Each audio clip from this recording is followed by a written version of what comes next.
तो आप लोगों के लिए एक बैड न्यूज़ है। बैड न्यूज़ इसलिए कहूँगा, गुड न्यूज़ नहीं बोल रहा हूँ, आपको खुशी हो रही होगी कि यार चैप्टर डिलीट हुए हैं, ये तो अच्छी बात है। और मैं आपसे अगर ये बोलूँ कि ये बुरी बात है तो ऐसा लगेगा आपको?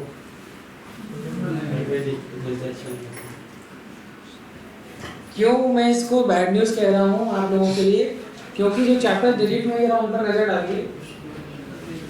गैसियस स्टेट,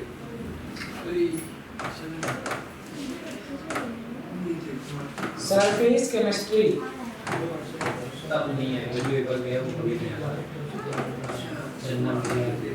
सॉलिड स्टेट, इधर देखिए इधर, हाइड्रोजन, एस ब्लॉक। अब मेरी बात को समझिए कि अभी आपको दुख होगा। इसके बाद गया metallurgy, environmental chemistry, polymer chemistry in everyday. अब जरा आप एक बात देखिए, अब तक जब नीट होता था तो देखो नीट में 30 चैप्टर केमिस्ट्री के थे, 30 से 45 क्वेश्चन आते थे ये फिक्स था। अभी क्या है कि कितने चैप्टर, 1 2 3 4 5 6 7 8 9 चैप्टर उन्होंने रिड्यूस कर दिए। अब मेरी बात समझिए, क्यों आपको अब दुख होना चाहिए? अब तो आपके क्वालिफाई होने के भी लाले पड़ने वाले हैं। क्यों? अगर सबसे आसान मतलब फिजिकल केमिस्ट्री के ये 3 चैप्टर ऐसे थे जिसमें से ये पूरा थ्योरी था, मतलब इससे न्यूमेरिकल आता ही नहीं था। सॉलिड स्टेट का सबसे बेसिक न्यूमेरिकल था, मतलब बेसिक कैलकुलेशन वाला चैप्टर था। बेसिक कैलकुलेशन, इसमें पैकिंग फ्रैक्शन वगैरह निकाले जाते थे, बहुत आसान था। गैसियस स्टेट पूरा का पूरा चैप्टर ही पीवी बराबर एनआरटी के आसपास ही घूमता था, और एक दो फॉर्मूले और थे बस। सिर्फ इतना पढ़ के आप ये चैप्टर के 3 से 4 मतलब जनरली 3 से 5 के बीच में क्वेश्चन आते थे। मैं आपको जनरल बात करूं तो 4 क्वेश्चन थे, 4 क्वेश्चन कितने थे? इधर देखिए, एक क्वेश्चन फिक्स, एक क्वेश्चन फिक्स, 2 क्वेश्चन फिक्स, एक क्वेश्चन फिक्स, एक क्वेश्चन फिक्स और एक क्वेश्चन फिक्स। इधर देखिए 2 2 4 2 6 1 7 क्वेश्चन, 7 और 4 कितना हो गया? 11 क्वेश्चन, मतलब आप समझ रहे 44 नंबर जो आपको आपका प्रेशर कम करते थे एग्जाम में। मतलब एनएलसी बिल्कुल मूड में नहीं है कि आपका प्रेशर कम होगा। ये नंबर ऑफ चैप्टर्स अगर रिड्यूस होंगे तो जाहिर सी बात है इनके नंबर्स या इनके नंबर ऑफ क्वेश्चंस कहाँ कैरी ऑन होंगे? Equilibrium, thermodynamics, solution, electrochemistry, physical chemistry में नहीं होंगे तो सब में होंगे ना। कोऑर्डिनेशन, आप मेरी बात समझिए, पी ब्लॉक, ठीक है? आप मेरी बात को समझ नहीं पा रहे हो। ये आपको नंबर, आपका टेंशन रिलीज करते थे कि यार चलो कुछ ना कुछ तो स्कोर करेंगे, अब्बा को दिखाने लायक हो जाएगा, हाँ ठीक है। तो अभी हालत खराब होने वाली है आपकी तगड़ी अगर आपने इन चैप्टर्स पर ध्यान नहीं दिए जो अभी बचे हैं, तो आप नहीं बचेंगे। तो पूरी कोशिश करिए, पूरी मेहनत से पढ़िए। इसलिए मैं बहुत अच्छे से आपको इक्विलिब्रियम पढ़ा रहा हूँ, क्योंकि अब इक्विलिब्रियम का क्वेश्चन बढ़ेगा, ठीक है? चल, तो कोई बात नहीं, खत्म, टाटा बाय बाय। फिजिक्स से कुछ कटेगा? हाँ, तो फिजिक्स ऐसे टॉपिक्स वो प्रशांत सर बताएंगे आपको। तो बायो बायो भी बता दूं आपको? Yes sir. ओके यार बेटा मेरी क्लास कर लो। अरे सर थोड़ा स्ट्रेट पढ़ा दीजिए। थोड़ा सा इसमें आपको प्रैक्टिकल केमिस्ट्री को ऐड कर दिया है, जितने भी सॉल्ट एनालिसिस हैं इन सब चीज़ों के ऊपर ये थोड़ा सा आपका पोर्शन ऐड किया। चलिए इधर देखिए, ठीक है? अब देखिए चैप्टर नंबर 1 में टैक्सोनॉमिक एड हटा दिया, ठीक है? एंजियोस्पर्म हटा दिया, अरे एंजियोस्पर्म हटा दिया प्लांट किंगडम से। उधर क्लास में मिलता है क्लास 12 पूरा डेडिकेटेड है sexual reproduction in flowering plants, पूरा का पूरा डेडिकेटेड चैप्टर है। तो ये हटाया नहीं है, ये एक छलावा है। ठीक है, हाँ, और जहाँ था वहाँ भी किसी नाम का नहीं था। ये देखिए, ये वाला हटाया है सेकेंडरी ग्रोथ। ये अच्छा टॉपिक था, पता नहीं क्यों हटा दिया, हो सकता है एग्जामिनर को ना आ रहा हो। Secondary growth, anatomy of flowering plant, वहाँ से हटा दिया इसको भी। नॉनसेंस है अगर हटाया हुआ है। मतलब यार एक बार हमसे पूछ लेते ये बेटा, ये सेकेंडरी ग्रोथ बहुत इंपॉर्टेंट पार्ट है, ठीक है, अच्छे क्वेश्चन बनते हैं इनके पास। इसके बाद भैया ट्रांसपोर्ट इन प्लांट में जाइलम और फ्लोएम को छोड़ करके ये है, और इसके अलावा बाकी की चीजें नहीं। अच्छा बात होता जाइलम फ्लोएम है तो बाकी का क्या नहीं है, तो छोटा मोटा सा वो साइंटिस्ट के नाम जो बहुत सारे एक्सपेरिमेंट्स हुए थे, वो सब लिखा ये बस वो सारे पार्ट हटाए गए। ऐड भी तो हुआ नीट केमिस्ट्री, एनवायरमेंट वो बेटा एनालिटिकल केमिस्ट्री ऐड हो गई है, और जो आपका एक्सपेरिमेंटल केमिस्ट्री है वो ऐड किया, और कुछ ऐड नहीं किया है। पढ़ा लीजिए टॉपिक्स। अब मेरी एक बात समझिए, पहले स्टूडेंट को देखिए। Yes sir. इसके बाद एक पूरा का पूरा डेडिकेटेड चैप्टर है मिनरल न्यूट्रिशन, अच्छा चैप्टर था, स्कोरिंग था, आसान था। ठीक है, बहुत आसान था, हटा दिया, हटा दिया, ठीक है। अब प्लांट ग्रोथ एंड डेवलपमेंट में वर्नलाइजेशन हटा दिया और सीड डोमेनेंसी हटा दिया, फोटोप्रोडिज्म क्या है? ठीक है। अभी मेरी बात वही फोटो की ऑडिशन वर्नलाइजेशन का एक बात का टॉपिक है। वर्नलाइजेशन और सीड डोमेनेंसी अपने आप में एक पैरा का टॉपिक है, एक पैराग्राफ का टॉपिक है बस, ठीक है, तो कोई मतलब नहीं है। इसके बाद हटा दिया, लिखे हैं sense organ, digestion and absorption, पूरा चैप्टर इस बार एब्जॉर्प्शन हटा दिया, ठीक है। इसके बाद रिप्रोडक्शन इन ऑर्गेनिज्म हटा दिया।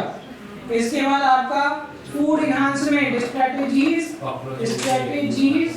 फॉर फूड एनहांसमेंट हटा दिया, ठीक है। इकोसिस्टम में सक्सेशन हटा दिया, और एनवायरमेंटल इशू हटा दिया, ठीक है। ये जितने भी स्कोरिंग चैप्टर्स थे, इधर देखो इधर, जितने भी स्कोरिंग चैप्टर्स थे लगभग जो बहुत बेसिक, हमेशा वो टॉपिक हटाए गए जिसमें से कोई टॉपिक टफ नहीं है, मतलब सबसे वाहियात टॉपिक हटा दिया। हटाना ही था हीमोफीलिया हटा देता, हाँ ऐसा हटाओ यार कि बच्चों आज वाकई में कुछ फायदा हो। इनके हटने से बच्चे जो नंबर पा रहे थे वो भी नहीं पाएंगे, हाँ -15 -2 ये सब -15 तक पहुंचाने -15 बेटा आया हुआ नंबर है। स्टूडेंट वो एक बच्चा था हमारे यहाँ, पता है, एक मुझे मतलब नोट्स बनाना था। हाँ जो अपने हिसाब से पढ़ता था वो, ठीक है। अच्छा कौन कौन से टॉपिक ऐड हुए हैं, ये थोड़ा सा देखो, खतरनाक टॉपिक ऐड हुआ है। अभी तक आप लोग पढ़ते थे 3 फैमिली के बारे में, लेग्यूमिनेसी में वो सॉरी, एक पढ़ते थे आप फेबेसी, एक पढ़ा था आप लोगों ने लिलिएसी, और एक पढ़ा था सोलिनेसी। आपके सिलेबस में ये 3 फैमिली थी। अभी जो फैमिलीज ऐड हुई हैं वो है मालवेसी, कौन सी, मालवेसी फैमिली ऐड हो गई, क्रूसीफेरी ऐड हो गई, लेग्यूमिनेसी ऐड हो गई, कंपोजिटी एंड ग्रामिनी, ठीक है, ये ऐड हो गया है। और उसमें क्या नाम है, आर्थ्रोपोडांस में जो उसका नाम है आपका जो चैप्टर चल रहा है एनिमल टिश्यू, उसमें फ्रॉग को इस बार ऑफिशियली जगह मिल गई, ठीक है, हाँ। तो उसको डिटेल से पूछना है कि वही तो है ये टॉपिक, बाकी सारे तो हटा दिए। कॉकरोच वो भी फॉर्म दोनों हटा दिए गए, और एनिमल टिश्यू में वो भी तो हट गया, ठीक है। अब देखिए केमिस्ट्री में कौन कौन से टॉपिक को कंसीडर किया गया इस बार। पी ब्लॉक ग्रुप 13 से ग्रुप 18 तक, ठीक है, और ग्रुप 13 से ग्रुप 18 पी ब्लॉक ऐड किया गया है। एक्सपेरिमेंटल बेस्ड केमिस्ट्री, ठीक है, इनको ऐड किया गया है। Detection of function group like hydroxyl carbonyl along with inorganic compounds such as मोहर, सॉल्ट एंड पोटाश आयन, ठीक है। ये टॉपिक छोटा सा टॉपिक है, ऐड किया है एनालिटिकल केमिस्ट्री में, हालांकि इससे ज़्यादा ही पहले आप पढ़ते थे, पहले ठीक है, कोई बात नहीं। चलिए टॉपिक को पढ़ते हैं। आज थोड़ा सा शुरू करते हैं। सबसे पहले हम पढ़ने जा रहे हैं होमोजेनियस रिएक्शन। ठीक है, होमोजेनियस रिएक्शन। देखो रिएक्टेंट एंड प्रोडक्ट क्या होगा in same phase. Reactant and product in same phase, like H2 plus I2 gives 2HI. Gas. PCl5 PCl3 plus Cl2 gas.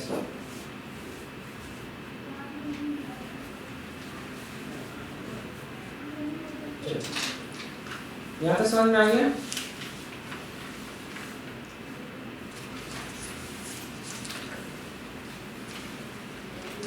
क्या मैं आगे बढ़ जाऊं?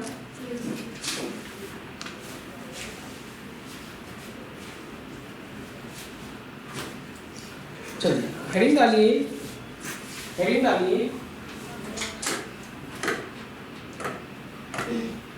रिलेशन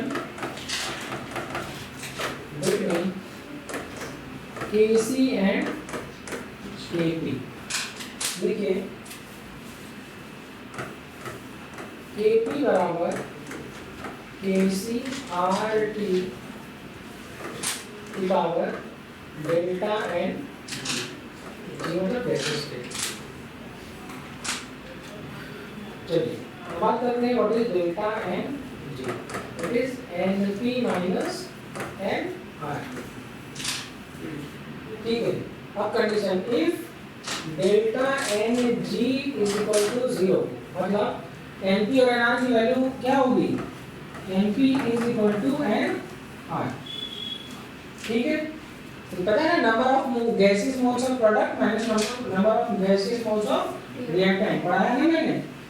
ठीक है, अगर डेल्टा NG की वैल्यू पॉजिटिव आ रही है इसका मतलब NP is greater than NR, और अगर डेल्टा NG की वैल्यू क्या है नेगेटिव, इसका मतलब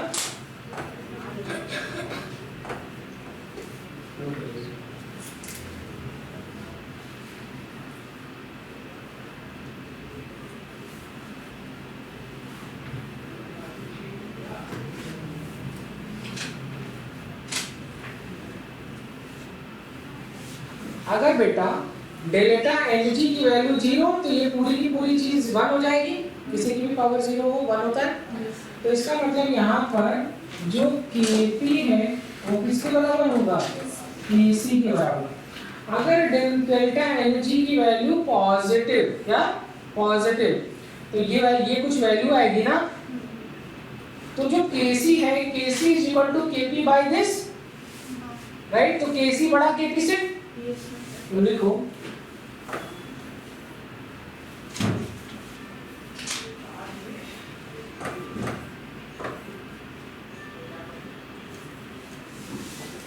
अच्छा Kp के रिलेशन में लिखना है ना, पहले मैं Kp का रिलेशन से लिखा हूं। यहाँ लिखो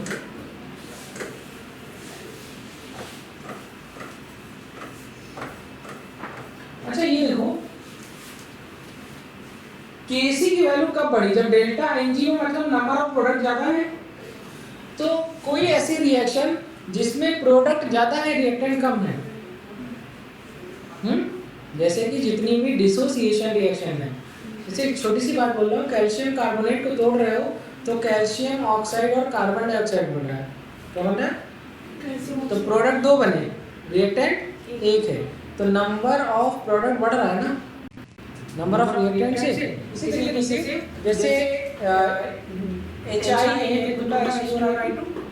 मेरे कहने का एक बात समझिए, कि मैं आपको जैसे अमोनिया 2 अमोनिया है, तो क्या जब टूटेगा तो क्या बनेगा? N2+3H2 क्या बनेगा? यही बनेगा। इसका मतलब रिएक्टेंट ज्यादा हो गया, ठीक है, सॉरी प्रोडक्ट ज्यादा हो गया, रिएक्टेंट बोल दिया। N2+3H2 प्रोडक्ट ना किससे बना? 2 मोल्स ऑफ अमोनिया से। इसका मतलब ऐसी कोई भी रिएक्शन जिसमें कुछ टूट रहा है, तो लिखो all dissociation reactions, all dissociation reactions or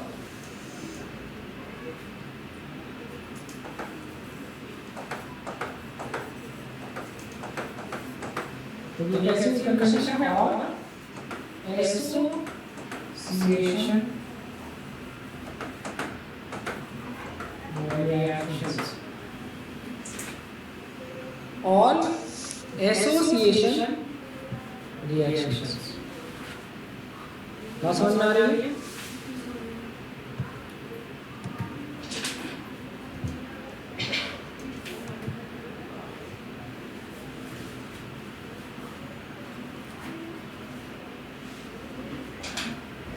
क्या मुझे एग्जांपल बताने की जरूरत है कि आप अच्छे समझ गए अरे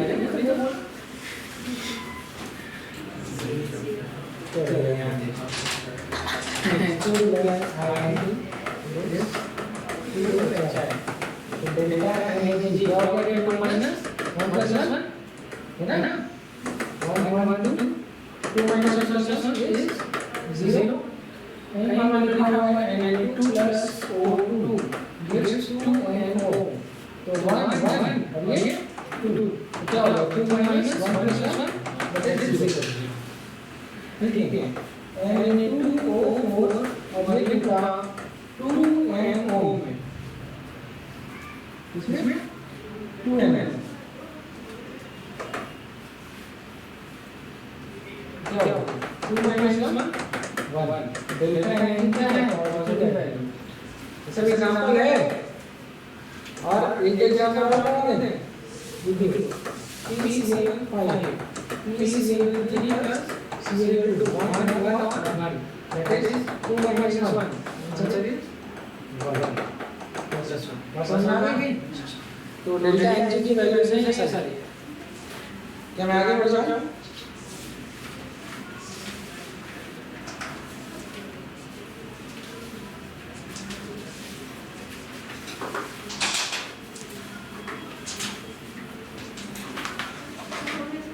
चलिए एक क्वेश्चन आया है एग्जाम में क्वेश्चन आया है the question is for a given reaction or given reaction find the ratio of Kp and Kc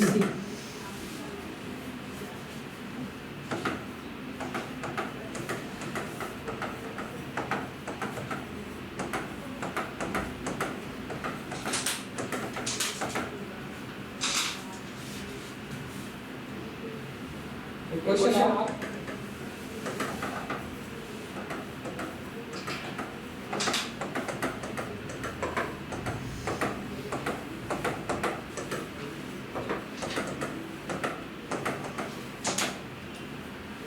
चलिए केपी और किसी का रिलेशन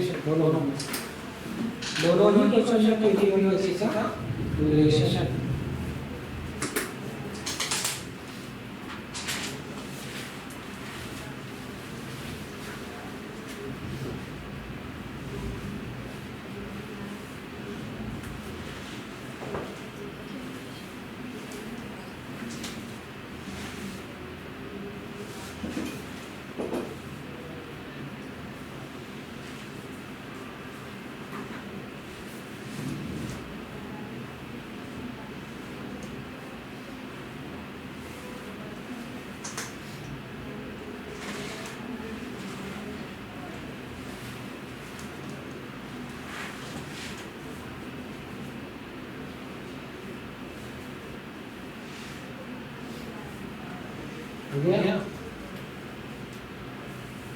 अरे सॉल्व बोल रहा है कुछ करना नहीं है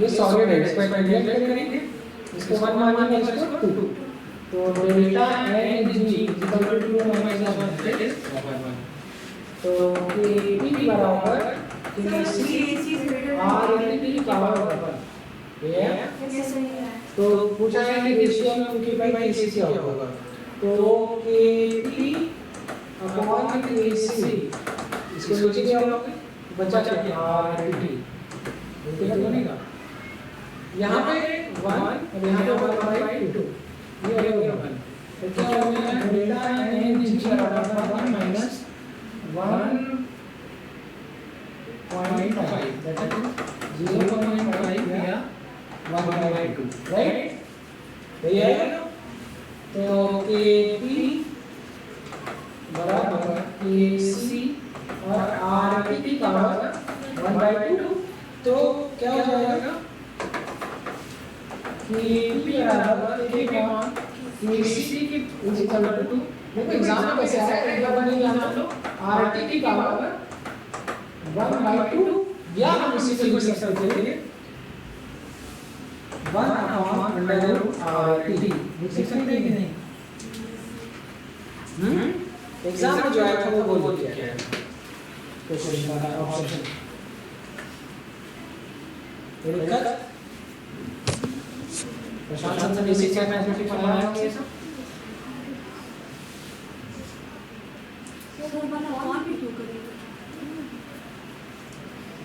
केसी बराबर केपी बराबर आरटी बाय 2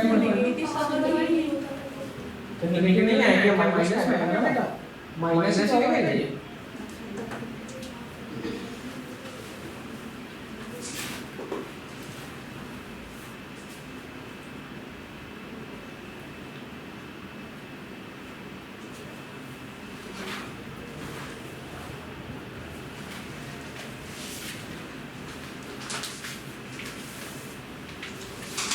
चलिए आगे बढ़ें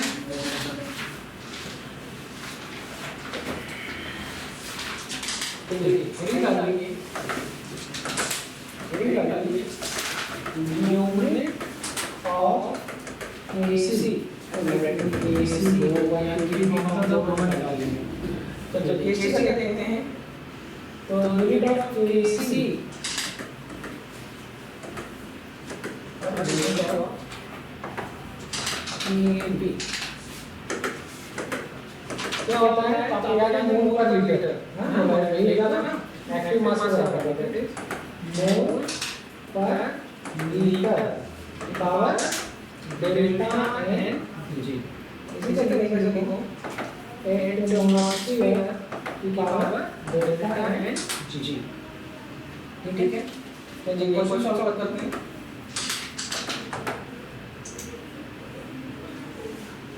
H2 plus I2 gives 2HI.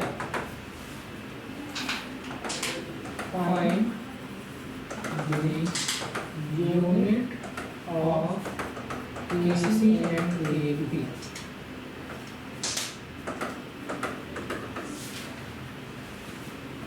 Answer बताइए नदी में आपकी तरफ देखेगा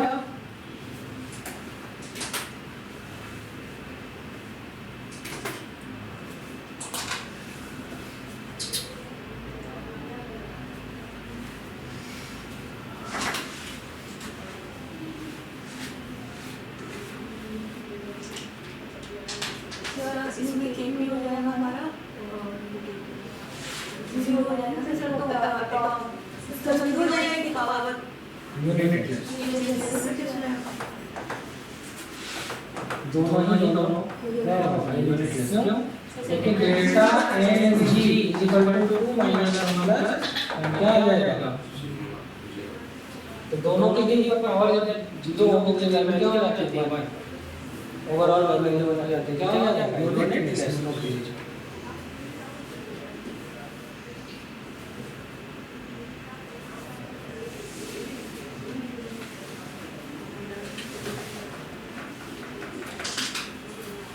चलिए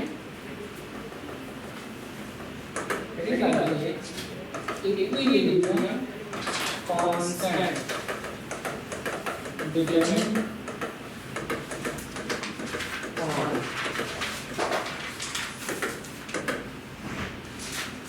number one is temperature of reaction. Number two, mode of representation. Number three is metric coefficient of reaction. Number 4 is nature of reactant.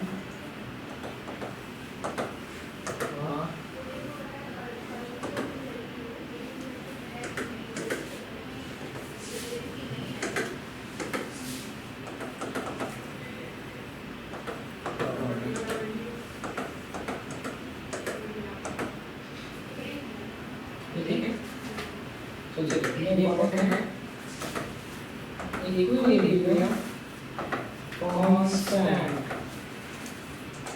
do not depend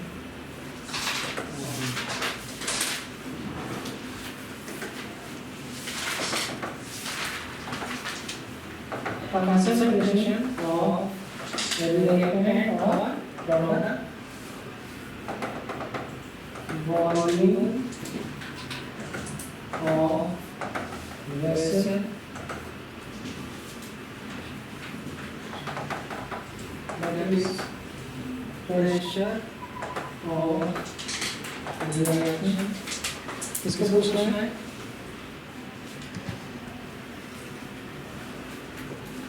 हाँ बेटा बोलिए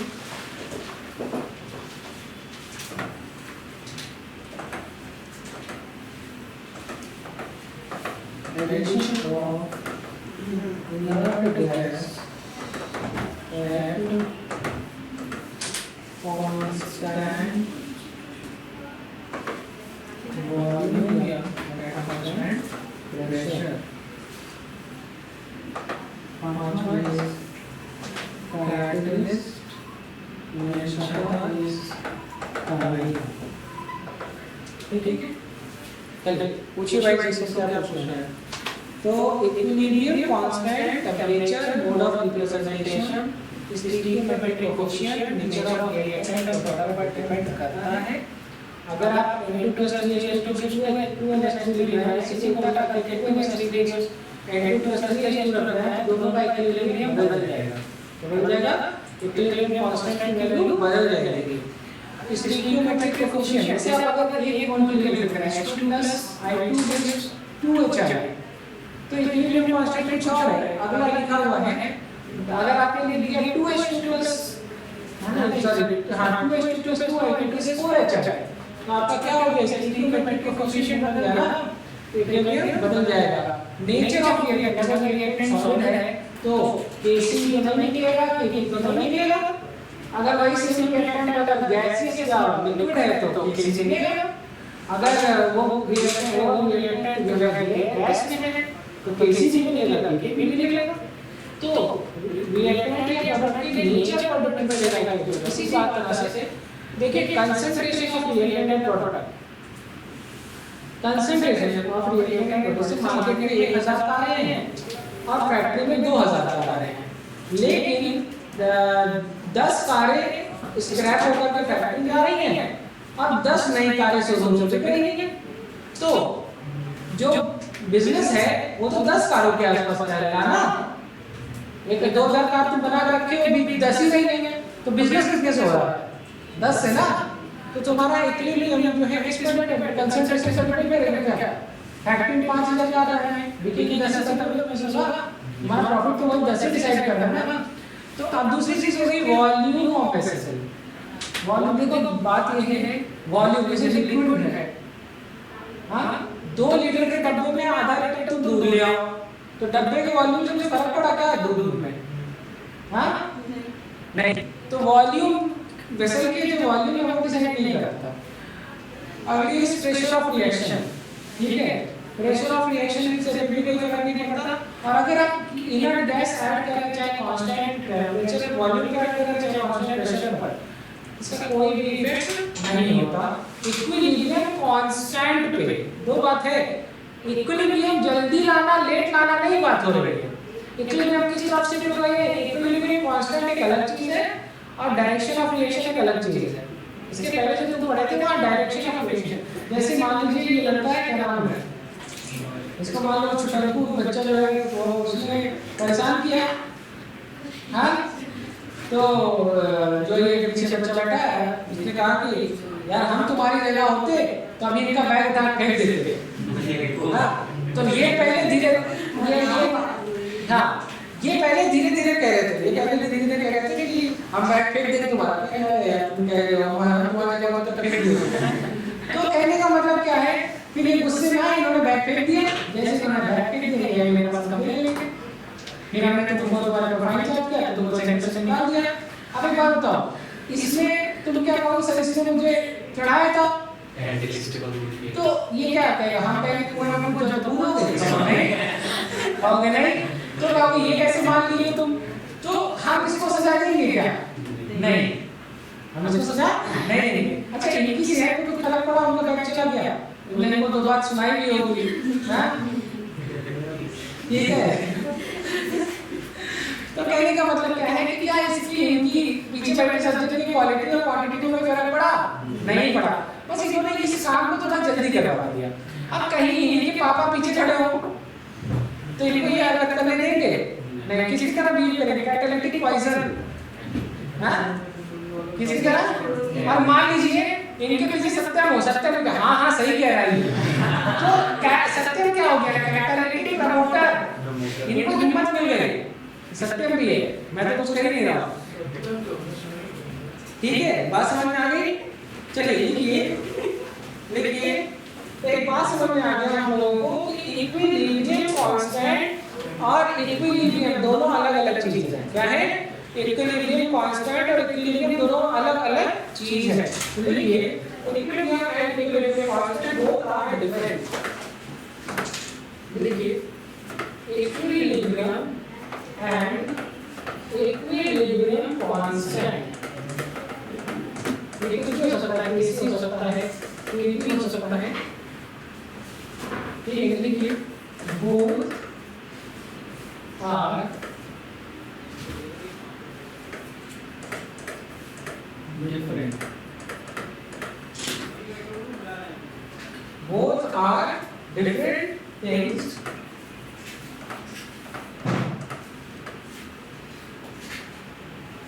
if equilibrium constant will change, if equilibrium constant will change, if equilibrium constant will change while equilibrium are while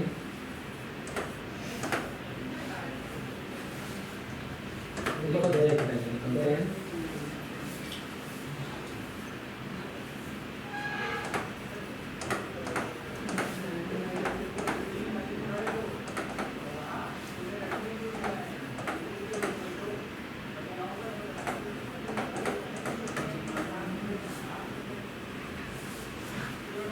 बहुत अच्छा division है।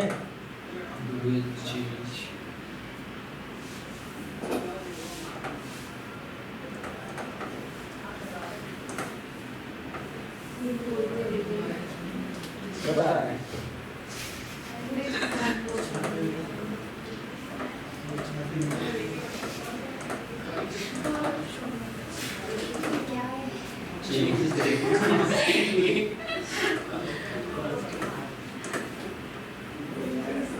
देखिए अगर equilibrium constant की value बदलेगी तो ये श्योर है कि इक्विलिब्रियम भी बदलेगा,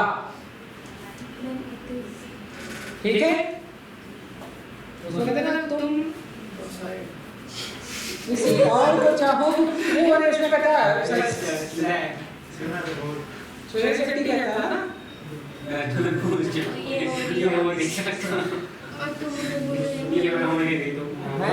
जाऊं ये हो नहीं सकता, तुम मुझे भूल जाओ नहीं यार ये नहीं, आपको लागू यादव का स्टेटमेंट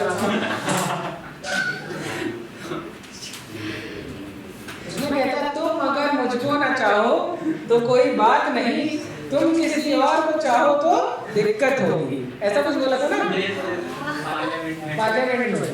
इसी तरीके से आप यहाँ पर समझिए, इसी तरीके से आप यहाँ पर समझिए कि इक्विलिब्रियम कांस्टेंट जो है अगर बदला तो इक्विलिब्रियम भी बदलेगा। लेकिन अगर इक्विलिब्रियम बदला तो ये जरूरी नहीं कि इक्विलिब्रियम कांस्टेंट बदलेगा, वो बदल भी सकता है और नहीं भी बदल सकता है, मे और मे नॉट। इक्विलिब्रियम कांस्टेंट बदल भी सकता है और नहीं भी। लेकिन अगर इक्विलिब्रियम बदला, जैसे समझो जो रिएक्शन, जो रेट ऑफ रिएक्शन 10 मिनट बाद आना था, इनके इन्फ्लुएंस से वो 10 मिनट पहले आ गया, तो इक्विलिब्रियम कांस्टेंट की वैल्यू नहीं बदलेगी। बात समझ रहे हैं? बात समझ रहे हैं? लेकिन अगर हम इक्विलिब्रियम कांस्टेंट की वैल्यू बदलेंगे तो इक्विलिब्रियम पक्का बदलेगा। अभी दिखाते हैं।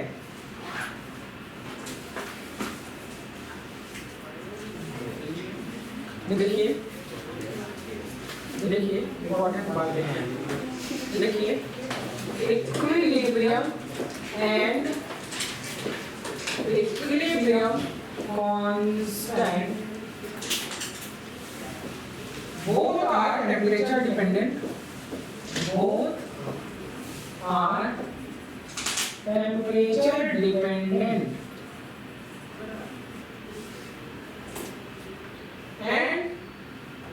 and do not depend on catalyst and time. Not depend on catalyst and time. और ये किस पर डिपेंड करते हैं? टेम्परेचर पे। जो मैं हाईलाइट कर रहा हूँ वही चीजें आपको समझनी है। चलिए अब एक एक करके सबके बारे में पढ़ते हैं। सबसे पहले हम लोग पढ़ने जा रहे हैं इफेक्ट ऑफ, हेडिंग आगे बढ़े? Yes sir. हेडिंग आगे effect of temperature on equilibrium constant। अच्छा ये आजकल रात बारिश शुरू हो रही है, कुछ मौसम बहुत चेंज हो रहा है, ग्लोबल वार्मिंग की वजह से। अच्छा governed by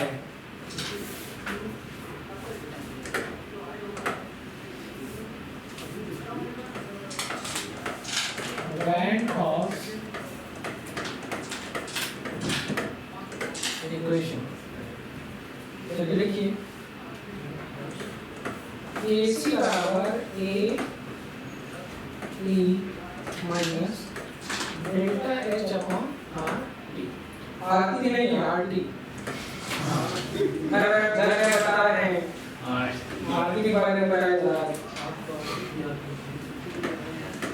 Exponential equation for this is equilibrium constant। AC में बता रहे हैं? अरे वो इसमें लिखा है, वो उसमें लिखा है, वो पूछा क्या है? तो स्लो कर दिए वैसे।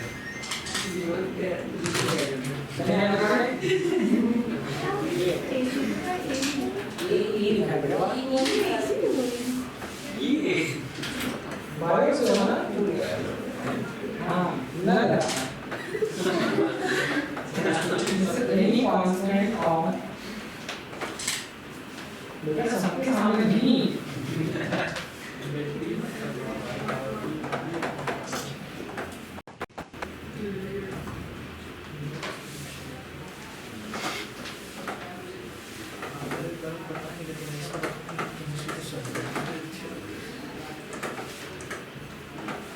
वैसे भी आप कल से ली वाला से सभी में है। उनको जो आता था वो तो हट गया।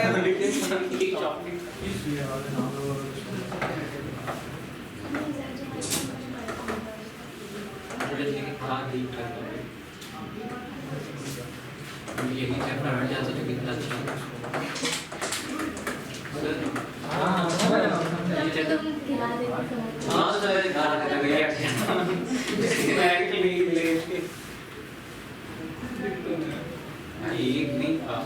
इसको लॉग आता है, लॉग के टेबल को आता है। लॉग के बारे में पढ़ा, लॉग एंटी लॉग मतलब ये वाला तो आता है, यूनिट वाला आता है कि नहीं आता है? ध्यान से आप लोग पढ़ा है ना? बेसिक मैथ तो पढ़ाया है, हाँ ना पढ़ाए थे ना, एक बार आप रिवाइज कर लेना। ओके, क्योंकि ये पूरा का पूरा चैप्टर में डेडिकेटेड है आपको पे। अब तो आपका पीछे ही छोड़ने वाला, सॉलिड स्टेट में छोड़ रहा था, चला गया, गैस स्टेट में छोड़ रहा था, चला गया, तो आपके लेकर काइनेटिक्स में भी आएगा, आया नहीं है, आप तो पढ़ चुके हैं। इलेक्ट्रोकेमिस्ट्री में भी लॉ है, अब अगले वीडियो में दोबारा भी लॉ है, तो लॉ आपको पढ़ लेना चाहिए। और अगर आपको नहीं कर पाते तो अगर मैं 10 मिनट अलग से एक नजर उस पर डाल दूंगा, नहीं लॉ लेने की आवश्यकता सब सिखाते हैं। एक्चुअली जनरली नीट में लॉ के रहता है, जनरली जेईई में भी मेंस में भी लॉ के रहता है कि अच्छे से काम निकल जाता है। चलिए करते हैं कल, आज से पहले ये टॉपिक पढ़ रहे हैं, क्या टाइम हो रहा है अभी ये 5:30 मैं नहीं ऊपर नहाने नहीं गया छत पे, हां बारिश आने लगे, छम छम छम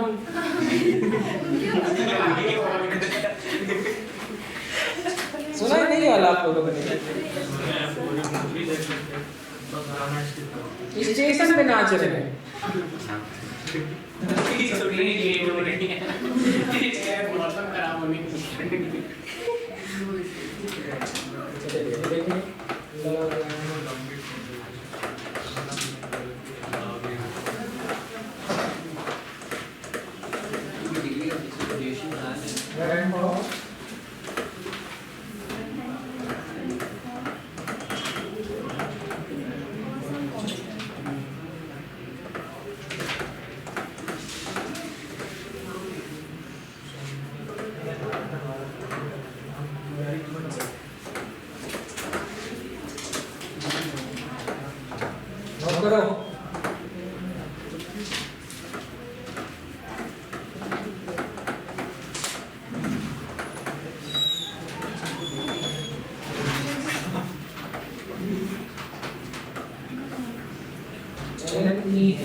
तो हमें वही लेनी है, ये लेनी है और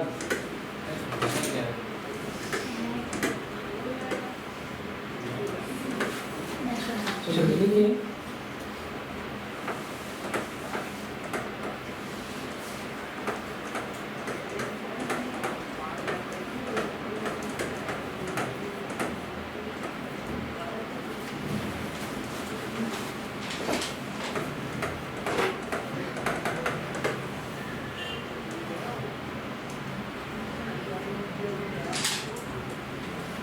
ठीक है। अच्छा ये बताइए ये कैसे लेते हैं, कैसे आता है ये n की e की पावर e से बनो कैसे है, जब बेस और उसकी पावर क्या हो सेम हो जाए तो आंसर हो जाए 1। इसकी वैल्यू क्या आती है 1। ठीक है, जानते हैं ना इसको, इसको क्या कहते हैं बेस, इसको क्या कहते हैं फंक्शन, कहते हैं फंक्शन, इसको क्या कहते हैं बेस। जब बेस और फंक्शन की पावर सेम हो जाए आंसर का वैल्यू क्या आती है 1। सब आता है कि नहीं आता है? नहीं आता। पढ़ना है कि सर से रिवीजन करवाते हैं, सर से रिवीजन करा लीजिए, थोड़ा बड़ा मैं पढ़ा दूंगा अलग से। या वीडियो आपके पास पड़ी होगी ना लेक्चर की रिकॉर्डेड, वो जाकर के एक बार देख लीजिए, मजा नहीं आएगा।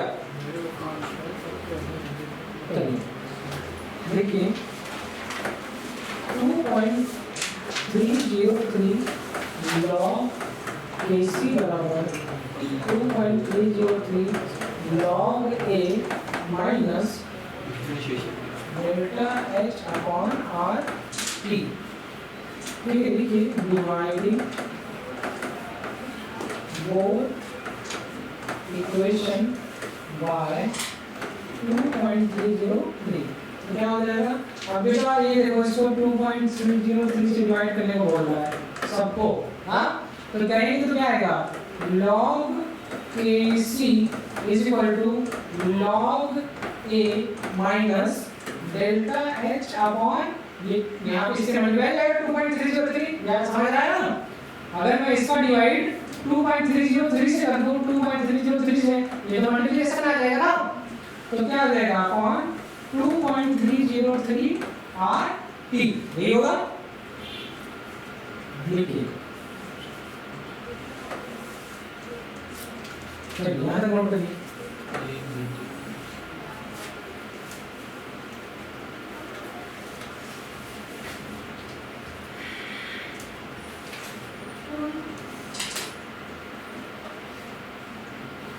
हो गया?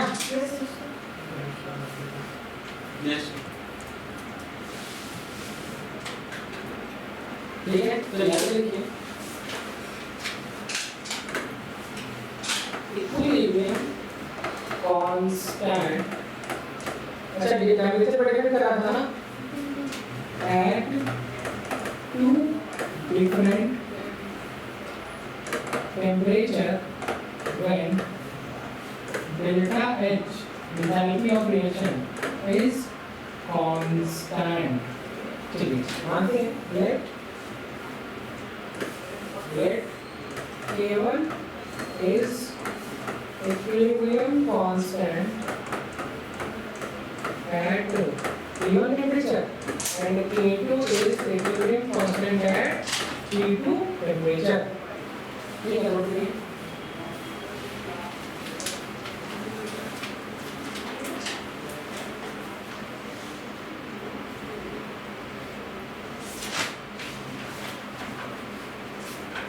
चलिए अब फॉर्मूला में रखते हैं, इक्वेशन बनाते हैं।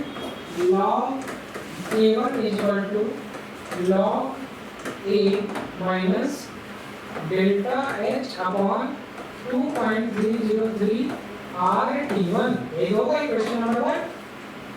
और log A2 बराबर log A minus delta H upon 2.303 RT2 log equation number 2। देखिए subtracting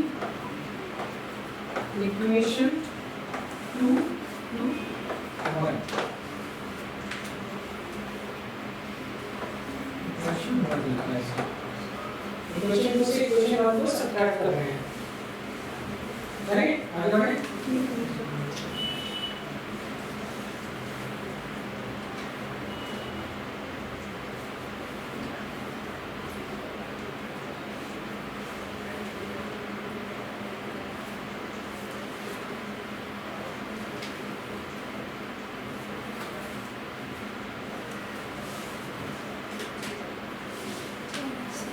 ठीक है, करो तो सब्ट्रैक्ट करो तो क्या हो जाएगा?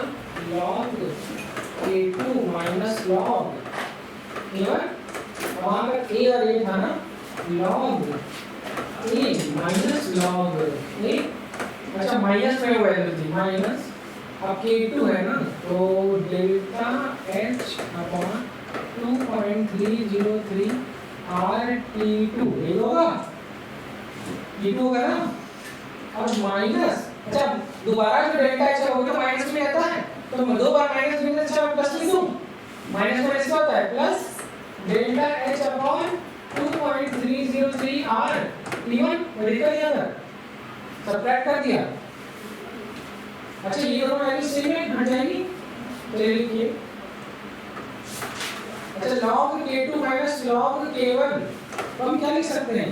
log K2 अपॉन K1 लिखते हैं कि नहीं लिखते हैं? आता है ना ये सब? लिखना तो आता है? चलिए कोई बात नहीं, सब आएगा। ठीक है, आगे लिखें।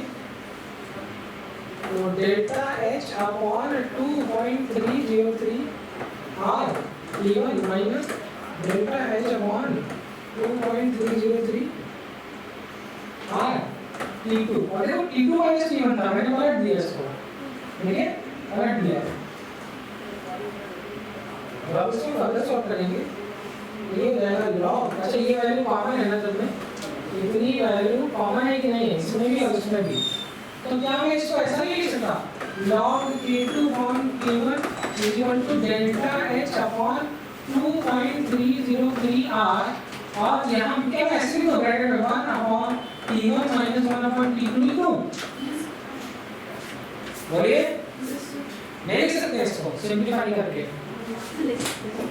ठीक है? यही है आपकी वन डायमेंशनल इक्वेशन।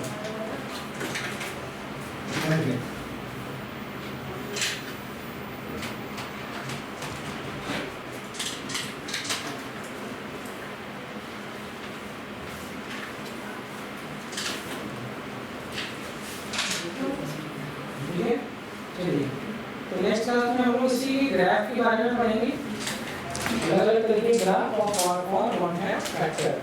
समझ आया पूरी क्लास? कोई भी ऐसी चीज जो ना समझ आई यहाँ पे समझ आया ना? चलिए बहुत जल्दी ही नेक्स्ट क्लास में फिजिकल इंजीनियरिंग हम लोग खत्म करेंगे, फिर हम शुरू करेंगे आयनिक इंजीनियरिंग। ठीक है, इसकी का दूसरा पार्ट।